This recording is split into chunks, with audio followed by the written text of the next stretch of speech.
सोचो, एक आदमी जिसका काम सिर्फ लोगों को हंसाना था, एक कंटेंट क्रिएटर जिसकी ज़िंदगी कैमरा और एडिटिंग रूम तक सिमटी थी, लेकिन एक रात उसकी दुनिया एक ऐसे अंधेरे ने निगल ली जो ना कानून समझता था ना इंसानियत। मैं आज आपको डकी भाई की कहानी नहीं सुना रहा, मैं आज आपको एक ज़मीर के कातिल सिस्टम की कहानी सुना रहा हूँ। ऐसे सिस्टम की जहाँ जुल्म करने वालों को कुर्सी का सहारा होता है और जुल्म झेलने वाले को सिर्फ अल्लाह का। इस केस स्टडी में हम देखेंगे कैसे एक यूट्यूबर को टेररिस्ट जैसा ट्रीट किया गया, कैसे उसका माल, पैसा, इज्जत, घर वाले सब तोड़ तोड़ कर उससे रिश्वत निकलवाई गई, और फिर कैसे बिग ब्रदर, वो असल रखवाले जो अंधेरों में रोशनी बनकर आए। ये कहानी कमज़ोर दिल वालों के लिए नहीं है, ये कहानी उन लोगों के लिए है जो हक को हक कहने की हिम्मत रखते हैं, क्योंकि जब जुल्म हद से बढ़ता है तो इदारे नहीं, जालिम लोग टूटते हैं। मैं हूं चौधरी उमर, आप देख रहे हैं रियल क्राइम केसेस।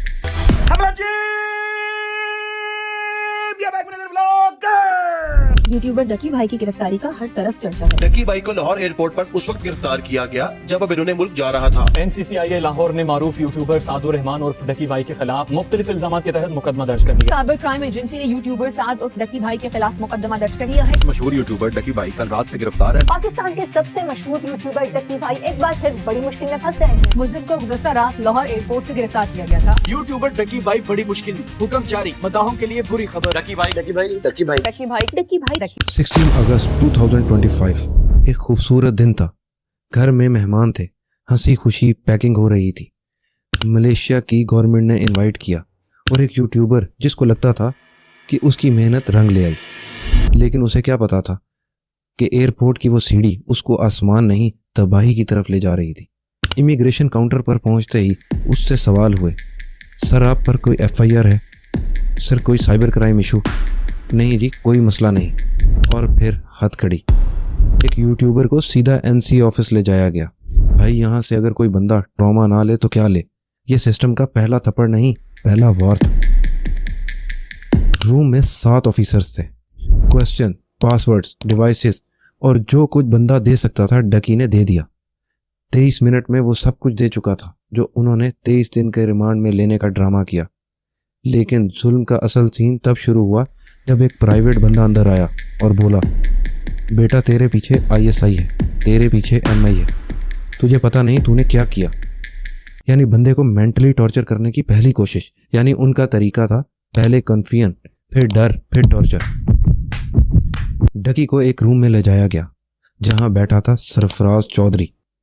उसने गालियां देनी स्टार्ट कर दी। तेरी माँ की, कहाँ से आता है तेरे पास इतना पैसा? मेरे वतन अजीज के बच्चों को खराब करता है तू। और फिर थप्पड़, एक नहीं, 2 नहीं, गिनती से बहुत ज्यादा। सरफराज ने उसे जानवर की तरह मारा। उसे 7 साल के बच्चे को वीडियो कॉल पर दिखाकर गालियां दिलवाईं। तमीज जीरो, इंसानियत खत्म थी। ये यूनिफॉर्म नहीं, ये जालिम का लिबास था। ये बंदा ऑफिसर्स नहीं लगता था, ये बंदा अपनी नफरत का इलाज ढूंढ रहा था। फिर उन्होंने पैसों की डिमांड शुरू की। शुरू में लगा 7-8 लाख मांग रहे हैं, फिर पता चला बात करोड़ों में है। IO शुएब रियाज ने उसके बाइनेंस अकाउंट से 3,26,000 USDT फोर्सफुली ट्रांसफर करवाए, वो भी अपने पर्सनल वॉलेट में। ना कोर्ट का ऑर्डर, ना एजेंसीज का वॉलेट, ना कोई जस्टिफिकेशन, सिर्फ पावर का गंदा नशा। ये पैसा डकी भाई ने नहीं दिया, ये पैसा उससे लूटा गया। पूरे खानदान के अकाउंट ब्लॉक कर दिए गए। अरूप को FIR की धमकी दी, माँ को कोर्ट रूम में रुला दिया। फादर हार्ट पेशेंट, उनकी सर्जरी के पैसे भी ब्लॉक कर दिए। मुजरिम कौन? एक यूट्यूबर। वो ऑफिसर्स जो हर बैंक अकाउंट को अपनी जेब भरने का जरिया समझ रहा था। जुल्म जब खानदान तक आ जाए तो ये केस नहीं रहता, जंग बन जाता है। जब उनको पता लगा कि पैसे नहीं मिल रहे तो उन्होंने अरूप को FIR में डालने की धमकी दी। फैमिली ने डर के मारे लोन लिया और 60 लाख कैश उन जालिमों को दिया। बस यहाँ समझ आ गया ये केस नहीं, ये धंधा था। फिर केस पलटा, एक बंदा आया जिसे हम यहाँ बिग ब्रदर कहेंगे। नफरत नहीं, सवाल नहीं, सिर्फ एक सेंटेंस, डकी तेरे से पैसे किसने लिए? उस पल पे पहली दफा डकी को महसूस हुआ कि सिस्टम में सब चोर नहीं, कुछ लोग असल रखवाले होते हैं जो जुल्म बर्दाश्त नहीं करते। पाकिस्तान में एजेंसीज के अंदर बहुत साफ लोग हैं। प्रॉब्लम इदारे नहीं, उनके अंदर के गंदे लोग हैं। केस पलटा, बिग ब्रदर ने इन्वेस्टिगेशन उठाई और फिर मीडिया पर वो खबर आई जिसने पूरे सिस्टम को हिलाकर रख दिया।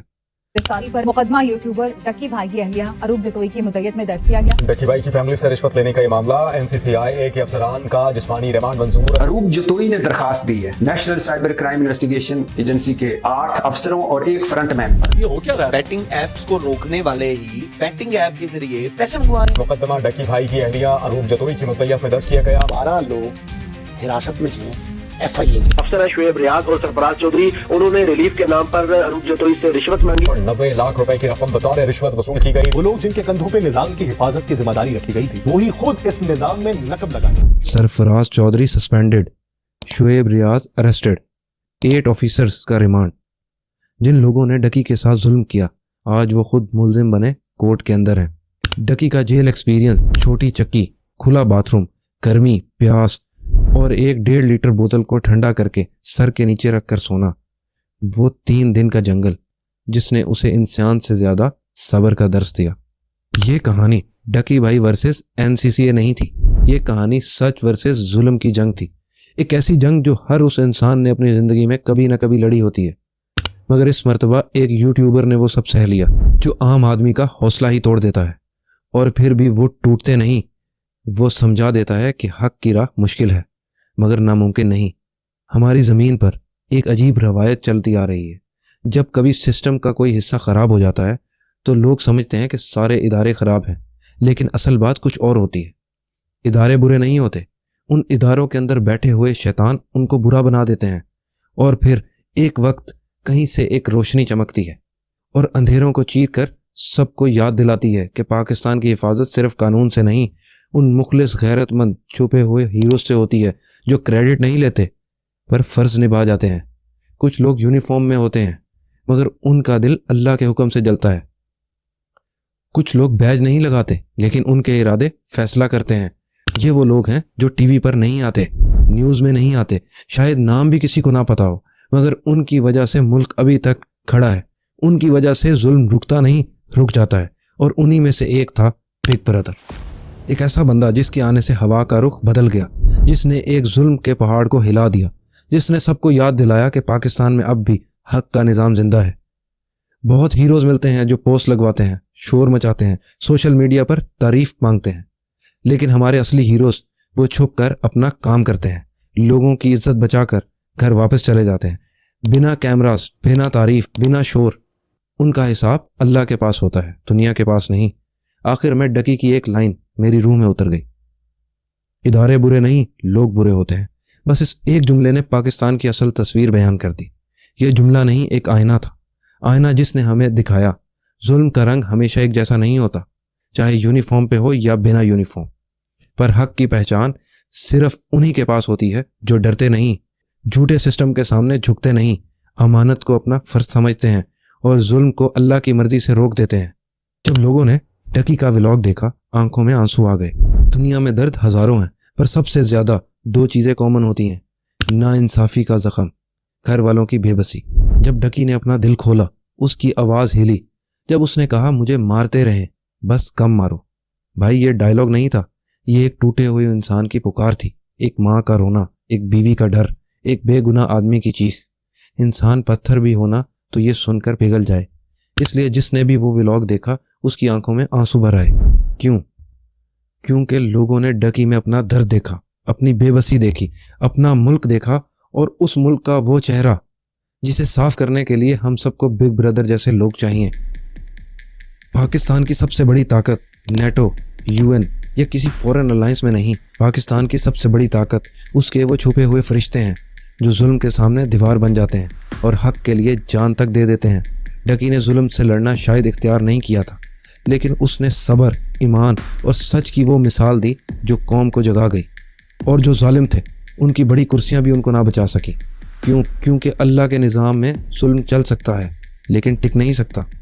जब हक उठता है तो बदनसीब लोग गिर जाते हैं और मुल्क उन हीरोज़ के नाम हो जाता है जो क्रेडिट नहीं लेते मगर इंसाफ और ईमान से काम करते हैं।